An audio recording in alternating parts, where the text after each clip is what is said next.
Shana Tova, Gmar Chatima Tova. This is a D'var Torah about emet, truth. My truth, your truth, many truths, the truth. Truth takes many forms. Science, tested and retested. The heart, even when it doesn't match up with the facts. Memory, shaped by time. Torah, argued and re-argued, because you know the drill, 2 Jews, 3 opinions.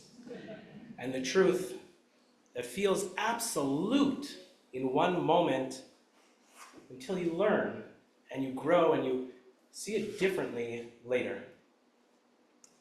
Yom Kippur is our holiday to confront truths about ourselves. Teshuvah, the work of becoming better versions of ourselves, is impossible without truth-telling. With the vidui prayers, the ones we're about to say, Al chet shechatanu lefanecha, for the sins we have sinned against you, we cut through self-deception. Everyone misses the mark, because human understanding is inherently limited. But it's actually more. Being dishonest is actually part of human nature. At least that's what the rabbis tell us in this story, that before God created the very first human, there was a big debate in heaven. In one corner, the angels of chesed, kindness, and tzedek, righteousness, they spoke up saying, create these humans. Humans will be capable of incredible acts of love, and they will stand up for what's right and just. But then Shalom, peace, shook its head. Don't do it. They'll never stop fighting. They're full of discord. And then Emet, truth, stepped in and said, humans are full of lies. They bend, they twist, they break the truth whenever it suits them. And what did God do? God grabbed truth and threw truth down, as if to say, humanity will be created. Truth must now live on earth, wrestled within all its mess. Truth has to get its hands dirty and guide us even as we stumble. All the angels were in an uproar. They were horrified. God, truth is your very seal. Without truth, how do we know what is just and moral? And if we can't know what is true, how can we even keep our trust? But God answered with a promise. Don't worry, truth will rise again. For truth will spring up from the earth.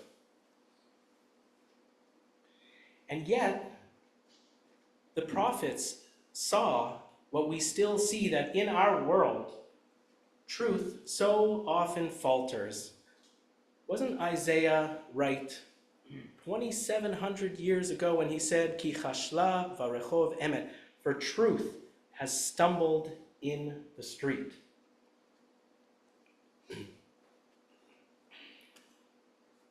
I've seen truth stumble in my own life. I was 20 years old, and I traveled from Montreal to Quebec City to participate in a protest aimed at curbing climate change against globalizing efforts. The morning after the protest, I woke up to the newspaper.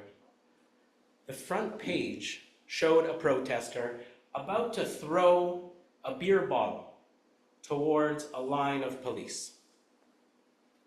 Now, don't get me wrong, the image surely captured a truth. But for me, I was there, and I had seen 99% of the protesters peacefully marching. For millions, seeing this image in the paper To me, it felt like a distortion of my experience. At that moment, I lost a little measure of trust. Whose truth was it? That experience taught me that truth is never simple. It always comes anchored in context, in perspective, in our collective responsibility. And that in a world of headlines and feeds, where we humans adopt half-truths as our own, discerning truth is a daily skill where what we believe, share, and act on shapes reality itself. You don't have to look very far these days to see that truth is under attack. Fear distorts truth. Falsehoods disguise it. Facts and opinions are suppressed. People make things up, and they post, and they spread them as widely as they can go, as if they were facts. So how then do we know what is truth? And what do we do? Do we get cynical? Do we just give up and say, there's no such thing as truth? It's human nature, we lie, so I'm just going to stop caring. Do we cling to one version of the truth, ignoring other perspectives? A fellow rabbi recently offered me a helpful metaphor his own teacher had taught him. That of an anchor that holds the ship roughly in its place. The anchor is the Torah text. It's our tradition.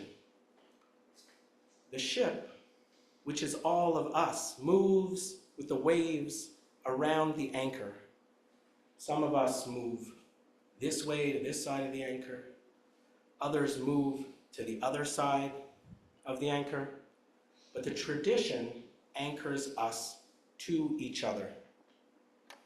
Nowadays, the rabbi said, we've lost our anchor, our shared grounding. I want to invite everyone to put your feet flat on the ground. Feel the weight of your body sitting on your chair. To imagine being anchored in place.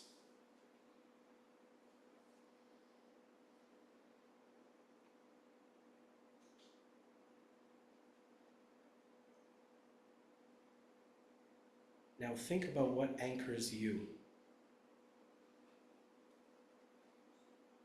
What can you hold on to when you don't know what to believe?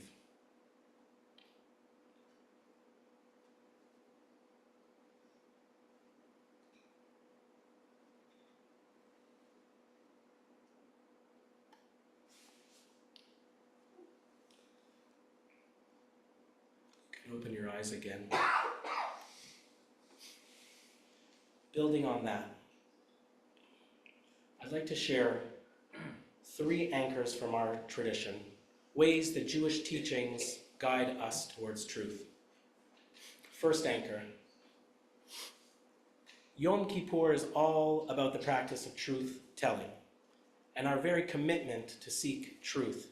Again and again, this holy day calls us back to the truth about ourselves, our community, and the world. In the 10 Commandments, right after the bans on murder, on adultery, on theft, we read, Lo ta'aneh v'reacha ed shaker. You shall not bear false witness against your neighbor. The rabbis understood that lying is a sin that leads to lawlessness. Within the structures of power, lying allows anyone to act without accountability, because with no truth, there's no justice. Our understanding of what is real shapes how we treat others, advocate for fairness, and build a more ethical world. As the Yiddish saying goes, with lies, You can travel to the end of the world, but to come back, you need der emes. You need the truth. Teshuvah is that return to our truest selves, anchoring ourselves in what is real, setting aside deceit, and reclaiming our shared commitment to emes.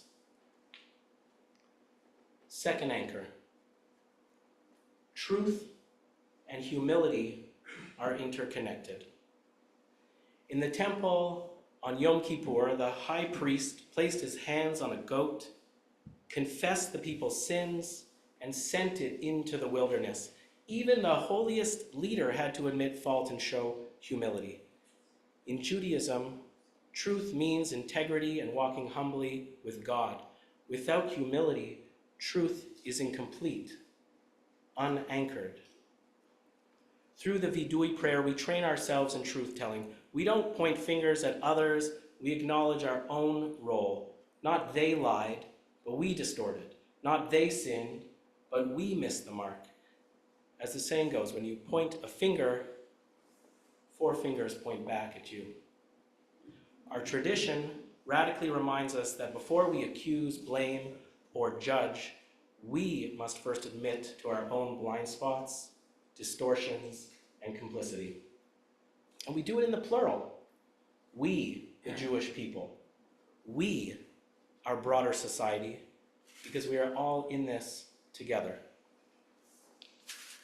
So if you tend to hold back from sharing your truth, in community, we want to hear you.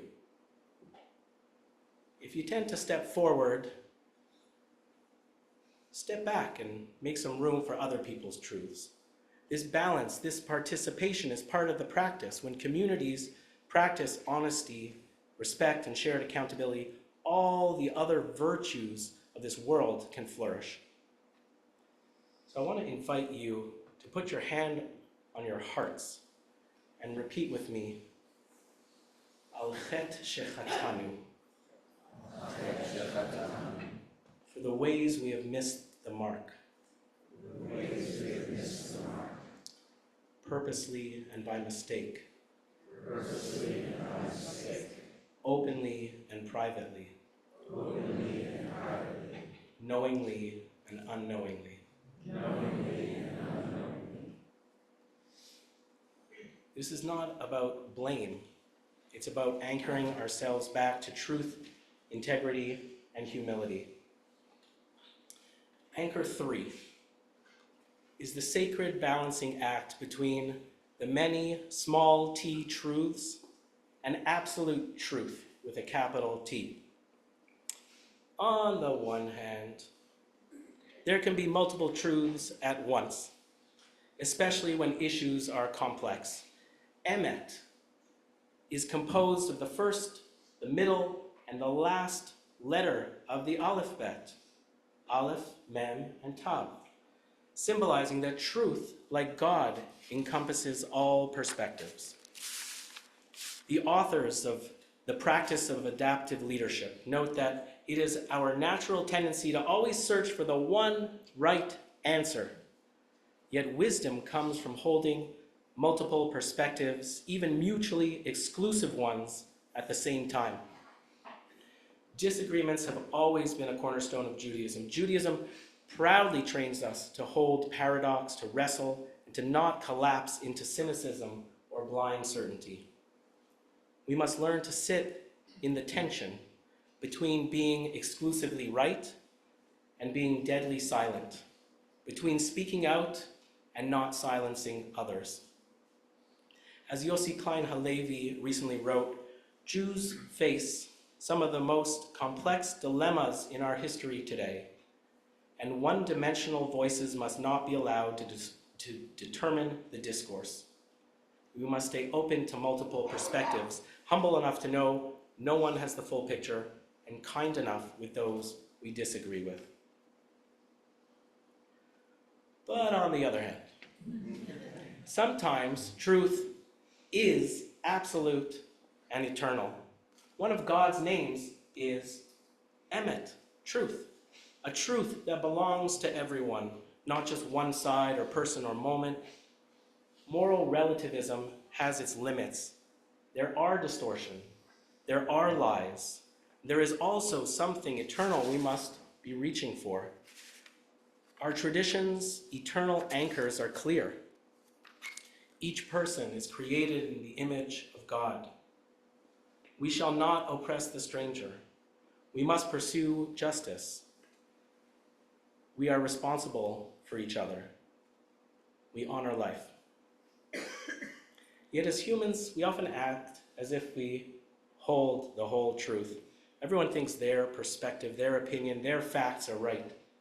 We climb onto our soapboxes, here I am right now, claiming certainty, and in doing so, we risk half-truths. Even if we are right, we see only from one vantage point. So let's remain curious, seek other perspectives, and listen, especially to personal experiences, and especially to the most vulnerable in our society, to deepen our understanding of what is true. There's another old Yiddish proverb, Der Emes kommt heraus wie Bläumel auf Wasser.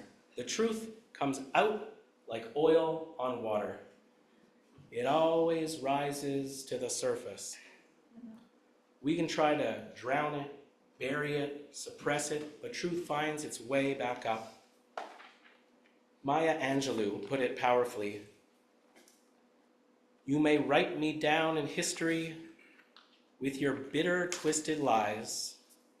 You may trod me in the very dirt, but still like dust, I'll rise. When we leave this sanctuary tonight, stepping into streets where truth stumbles, what small step can each of us take to live truth in our lives? Here's what I think. Don't lie. Okay? Seek eternal truth. Hold multiple truths when needed. And call out falsehoods. Truth calls us to act. At home, at work, with neighbors, with strangers. We're not alone. Our community reflects it back, holds us accountable, and challenges us to do better. Bravery, sorry to say, is required, especially when others resist or ridicule. Let us take these truths into our daily lives to repair, to speak, to act, to build a more just world. Wherever we are on the journey, even as the waves move us this way or that, trust that truth will rise. As we end these words, feel yourself anchored, your body steady, your heart tethered to what is most true. The waves may rage, but the anchor it holds. This is Yom Kippur's gift. Shana Tova. Gamar Chatima Tova. May we be written in the book of life, in the book of truth. Amen.